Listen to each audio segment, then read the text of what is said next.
අද අපි සාකච්ඡා කරන්නේ වර්ග පූර්ණය යොදාගෙන ඔයාලට කොහොමද වර්ගජ සමීකරණයක් සුළු කරන්න කියලා. ඉතින් ඔයාලට කලින් වීඩියෝ එකේදී මම කතා කරා සූත්‍රය භාවිත කරලා කොහොමද වර්ග සමීකරණයක් සුළු කරන්න කියලා. ඉතින් අපි ඔයාලගේ සාමාන්‍ය පෙළ විභාගයේ අනිවාර්ය ලකුණු 10ක ප්‍රශ්නයක් කියන ගැටලුවක් විසඳන්න ඔයාලට මේ වර්ග පූර්ණය සහ සූත්‍රය භාවිතයෙන් සුළු කරන්න පුළුවන්. ඉතින් ඔයාලට මේ දෙකෙන් කැමති එකක් පාවිච්චි කරලා ප්‍රශ්න විසඳන්න පුළුවන්. ඉතින් අපි අද බලමු කොහොමද වර්ග පූර්ණය යොදාගෙන වර්ග සමීකරණයක් සරලවම කොහොමද සුළු කරන්නේ කියලා. අපි බලමු මේ වර්ග සමීකරණයක් සුළු කරන ආකාර දෙකක් තියෙනවා. ආකාර දෙකක් කියන්නේ ඉස්සෙල්ලම ආකාර පළවෙනි ආකාරය තියෙනවා x වර්ගයේ සංගුණකයේ එකක් වෙන සමීකරණ. හරි? මේ විදිහට x වර්ගයේ සංගුණකයේ එකක් වෙන සමීකරණ තියෙනවා. එහෙම නැත්නම් x වර්ගයේ සංගුණක එකට වඩා වැඩි අගයක් තියෙන සමීකරණ තියෙන්න පුළුවන් වලට. හරි? එතකොට දැන් බලමු අපි ඉස්සෙල්ලම x x වර්ගයේ සංගුණකයේ එකක් වෙන සමීකරණයක් කොහොමද වර්ග පූර්ණේ භාවිතා කරලා සුළු කරන්න කියලා. හරි මේකදී ඔයාලා ඉස්සෙල්ලම කරන්න ඕන මේ විදිහට x වර්ගයේ පදේ ඒ විදිහටම ලියනවා. ඊට පස්සේ 6x පදේ දෙවෙනි පදයත් ඒ විදිහටම ලියනවා. ඊට පස්සේ මොකද්ද කරන්නේ? මෙන්න මේ x වල සංගුණකය තියෙනවානේ. x වල x පළවෙනි බලයේ සංගුණකය 6යිනේ. ඔය 6 දෙකට බෙදන්න පුළුවන්. දෙකට බෙදපුවම කීයද? 6 දෙකෙන් බෙදුනහම 3යි. හරි. 3යි 3ෙහි වර්ගය. ඊට පස්සේ දෙකට බෙදලා එන සංඛ්‍යාවේ වර්ගය. හරි. ඒතකොට මෙතනින් දෙකට බෙදුනම 3යි. එහෙනම් 3ේ වර්ගය කීයද අපි? ධන 9යි. හරි. ඊට පස්සේ කරන්නේ ඔය ධන 9 අපි අයින් කරගන්නත් ඕනේ. හරි. ඇයි අපි අයින් කරන්නේ? දැන් මෙතන අපි කරේ මේ ගාන වර්ග පූර්ණ ආශ්‍රිතයෙන් සුළු කරලා උත්තරයක් ලබා ගන්න ඕන අපිට. එතකොට අපි සමීකරණයේ කිසිදු හානියක් කරන්නේ නැතුව තමයි අපි මේ දාපු ධන 9 ඍණ 9ක් විදිහට ආය අයින් කරලා දැම්මේ. හරි. දැන් බලන්න මේ සමීකරණයේ කිසිදු හානියක් වෙලා නැහැ. අපි මේ ධන 9ට ඍණ 9 අයින් කරලා තියෙන්නේ. මේක ආය අපිට කපලා අයින් කරොත් නැවත අපිට කලින් සමීකරණයම ලැබෙනවා. හරි. ඒ හින්දා දැන් බලන්න ඔයාලා අපිට අවශ්‍ය පිළිතුරු ලබා ගන්න තමයි අපි මේ වෙනස්කම කරන්නේ සමීකරණය. දැන් බලන්න මෙන්න මේ කොටස. ඔන්න ඔය කොටසෙන් මොකක්ද අපිට ලැබෙන්නේ? එතනින් ලැබෙනවා x ධන 3ෙහි වර්ගය කියලා. පාඩ ලස්සනට ඒක ආපු විදිහ. දැන් බලන්න මේක ප්‍රසාරණය කළා මේ උඩේ එන උත්තරේ එනවද කියලා. x වර්ග කරාම x වර්ගය. ඊට පස්සේ දේවතාවක් මැද පද දෙකේ ගුණිතය. දේවතාවක් 3යි x 6යි x එක. හරි. එහෙනම් 3 නේ දෙවෙනි පදේ. දෙවෙනි පදේ වර්ගය 3 වරක් 3 9යි. හරි. ඔන්න ලස්සනට උත්තරේ එනවා. හරි. දැන් බලන්න මෙතන සුළු කරපුවම මොකක්ද එන්නේ? ඍණ 9යි ඍණ 2යි ඍණ 11යි කියලා. ඔන්න බිඳුවයි. හරි. දැන් මොකද්ද කරන්නේ අපි?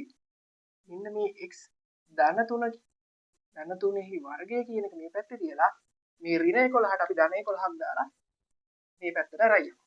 ධන 11ක් වෙලා මේ පැත්තට සමීකරණයෙන් එහා පැත්තට යනවා. දැන් මොකද්ද වෙන්නේ? දැන් අපිට මේ වර්ගය නැති කරගන්න ඕනේ. වර්ගය නැති කරගන්න නම් අපි මොකද්ද කරන්නේ? දෙපසම වර්ගමූල කරන්න ඕනේ. ඔන්න ඔය විදිහට. හරි. එතකොට මොකද්ද වෙන්නේ අපිට? මෙතන x ධන 3 ඉතුරු වෙනවා. මෙතන මොකද්ද වෙන්නේ? ධන හෝ ඍණ වර්ගමූල 11ක් වෙනවා. ධන හෝ ඍණ. හරි. එකම වර්ගමූල තිබ්බොත් ඔයාලගේ පිළිතුර වැරදි. ඊට පස්සේ මොකද්ද කරන්නේ? දැන් අපි x තනි කරනවා.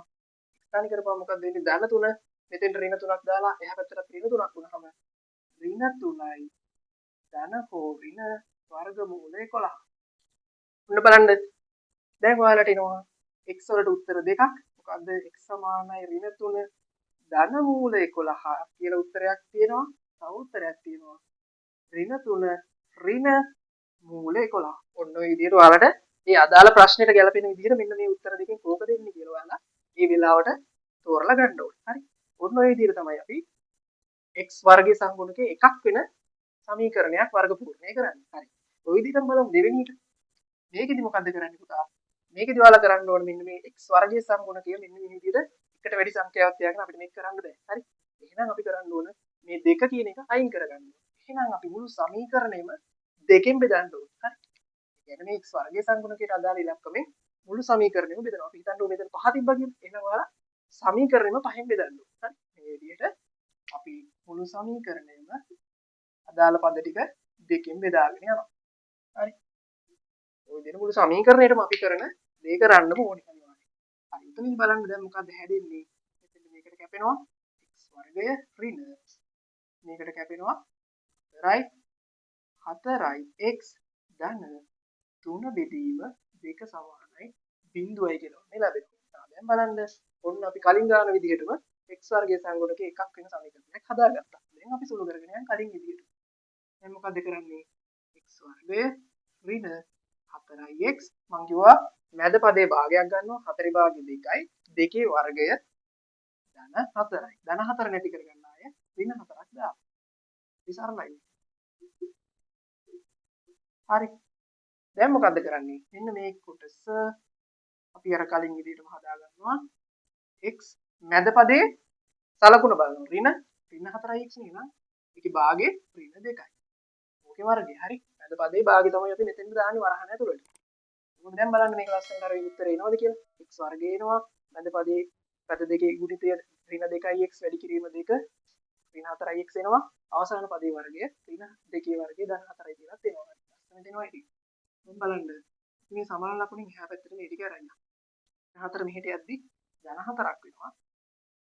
ඍණ 3යි 2 ධන 3යි 2ක් වෙනවා. හරි. දැන් අපි මොකද්ද කරන්නේ? එතන x ඍණ 2 වර්ග අපි මේක සුළු කරනවා. මෙතන පොදු හරයක් ගන්නවා. පොදු හරේ හදාගන්නේ මේ විදිහට. ඒක පොඩි දේවල් සරල දේවල් ඔයාලා දන්නවා මේවා.